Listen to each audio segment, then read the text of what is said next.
After my grandfather retired from serving as a missionary, he still would be a regular at many of the Jamaat events, giving speeches. Here's a picture of him with Hazrat Sheikh Mubarak Ahmad Saab and our former Naib Amir, late Munir Hamid Saab. One story I'd like to relate that Munir Hamid Saab had mentioned to me was that when he'd accepted Islam Ahmadiyya back in the 50s, my grandfather impressed upon him on the importance of completing his education. And one of the rules that he asked Munir Hamid Saab to do was to, as a new Ahmadi, was to complete his education. So much so that he called Munir Hamid Saab's mother and assured her that by joining Jamaat Ahmadiyya, that my grandfather would ensure that he would get his education and take care of him, and that was something that impressed upon Munir Hamid Saab's mother. In the 50s, when my grandfather was serving as a missionary, Hazrat Chaudhry Zulfullah Khan Saab was also in the States at that time serving in the UN, and he aided my grandfather in many of the works, including finding the mission house that we now have on Leroy Place in Washington, D.C., moving the center of our Jamaat from Chicago to Washington. And through their work together, they built a very special bond.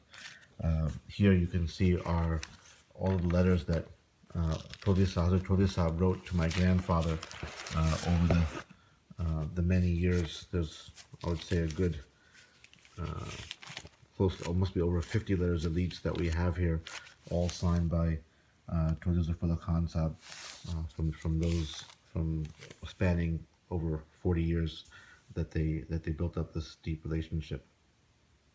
During that time, my grandfather also collaborated with one of the renowned writers of the time, James Michener, to publish the pamphlet, the leaflet, Islam, a Misunderstood Religion. So that was also accomplished during those times as well as many other smaller writings.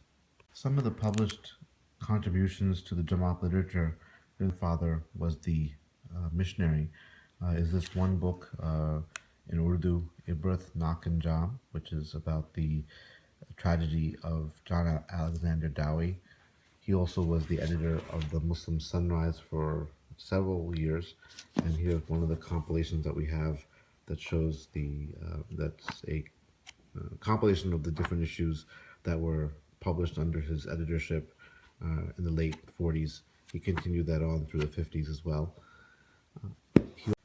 My memories of my grandfather also go back, also are based, unfounded, on a very deep love for Khilafat. Here's a letter that Hazrat Khalifatul Masih Rabi wrote to my grandfather back towards the days just before my grandfather passed away. You can see here at the very top that he addresses my grandfather as Bhai Khalil. So it's a dear brother Khalil. So they had a very close relationship, and that was evidenced in the many letters that we have here that Khalifa Rabi had written to my grandfather and to both my grandparents. A special gift that Chaudhry Sahib would give to my grandfather was actually signing the books. So we have in our possession many books that were signed by Hazrat Chaudhry Sahib.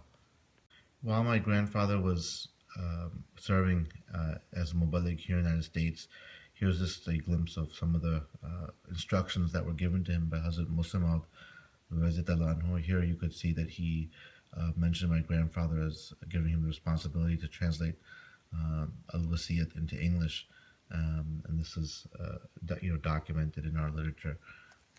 At the same time, my grandfather also, during that time, my grandmother used to always tell me that Hazrat Muslim enjoyed my grandfather's jokes, and so when he was coming for some medical treatment, he wanted my grandfather there to kind of keep his to help take his mind off the treatments that he was undertaking. When Hazrat Muslim Anhu came to London, he had written to my grandmother in this letter by asking that my grandfather come and meet him in London. So I'm showing here the letter from Hazrat Muslim to my grandmother, as well as the photo when my grandfather spent that time in London with Hazrat Muslim. You can see him standing to the right of Hazrat Muslim. This is a prayer mat that my grandfather used to use. Hazrat Muslim prayed on this prayer mat as well, so we have saved it. One of the advantages of being in Qadian in those days is that you're able to come across some of the pieces of clothing and articles of Hazrat Masih salam. So here are some of the articles of his clothing that he was able to collect during his time in Qadian. Upon his departure from Qadian, Hazrat Muslim gave him some gifts, some tabarruk uh, of uh, of his. This is Hazrat Muslim's um, knee brace that he wore from time to time. So we have that as well. He also gave to my grandfather this gray sweater that he had once worn as well as a white kurta. Actually, this kurta was a request from my grandmother, so Hazrat Musamal gave this shirt, Pakistani style shirt, when they left for the United States.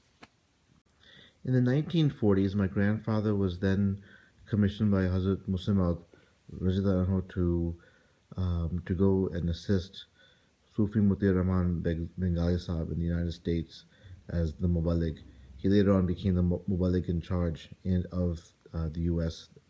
Jamaat from 48 to 1959. Here's a picture of him leaving India on his way to begin his missionary work in the States. All right, here are some artifacts that came from the time when my grandfather was studying in Qadian. This is the book that he took notes in during from Jamia. Many different, of his writings and notes that he took from that time.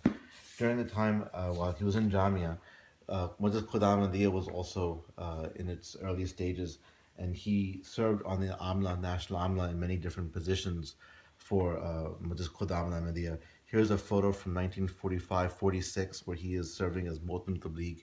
He also served as the Motamir in other positions as well while he was in Qadian. You could see here he's seated over here.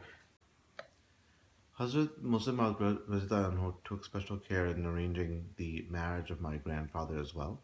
He married him to my grandmother, who came from a very rich family of Hyderabad, India.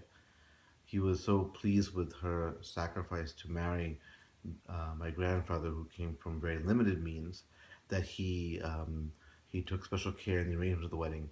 One of the special gifts that my grandmother received was this box of perfumes, a set of 12 perfumes that Hazrat Muslim himself made by hand. The perfumes, he mixed them himself. So this is something that was given on the occasion of the marriage. He also read the nikah of their marriage in 1939.